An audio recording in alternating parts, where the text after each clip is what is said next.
అండి. ఈ సండే 3:30కి అయితే లేసామండి. సో, ఎందుకోసం అనుకుంటున్నారా? అరసవెల్లి ఎళ్ళడం కోసమైతే మార్నింగ్ లేసి ఇంకా ఇల్లు క్లీన్ చేసుకొని, బయట ముగ్గు పెట్టేసుకొని, తర్వాత టిఫిన్ అయితే ప్రిపేర్ చేశానండి.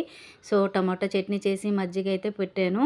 అండ్ పూజ అయితే చేసుకున్నానండి. రెగ్యులర్‌గా పూజ చేసుకోవడం అలవాటండి. ఇంకా బయటకెళ్తే పూజ చేయకుండా ఉంటానా? పూజ చేసుకొనే బయటికెళ్తాము. ఇంక మా అత్తయ్య గారు కూడా వచ్చారండి. సో, మేమందరం కలిసి పూజ చేసుకొని, ఇంకా మా జర్నీ అయితే స్టార్ట్ అయింది.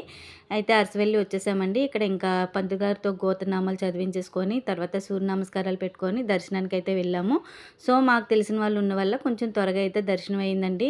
ఈ మాఘమాసంలో సండే అస్సలు ఖాళీ ఉండదండి. చాలా క్రౌడ్‌గా ఉంది. ఇంకా అరసవెల్లిలో కంప్లీట్ అయిపోయిన తర్వాత శ్రీకూర్మ వచ్చామండి. శ్రీకూర్మ అంటే శ్రీ మహావిష్ణువు అవతారం తర్వాత దశావతారంలో రెండో అవతారం శ్రీకూర్మ అవతారం అండి. సో, ఇంక అక్కడ కూడా దర్శనమయింది. బయటకొచ్చేసామండి. తర్వాత ఇక్కడైతే మేము లంచ్‌కైతే వచ్చేసామండి. ఇంక టైం సరిపోలేదు. ఇంటికెళ్ళి వండుకున్నంత టైం అయితే ఉండదు. సో, మేమైతే ఇంకా నాన్ వెజ్ తినం కదండీ ఈరోజైతే. పిల్లలకైతే వెజ్ ఫ్రైడ్ రైస్ తీసుకున్నాము. సో, మేమైతే మీల్స్ తీసుకొని తిన్నామండి. ఇదండి సండే వ్లాగ్. ఐ హోప్ ఈ వీడియో నచ్చితే లైక్ చేసి, సబ్స్క్రైబ్ చేసుకొని సపోర్ట్ చేయండి.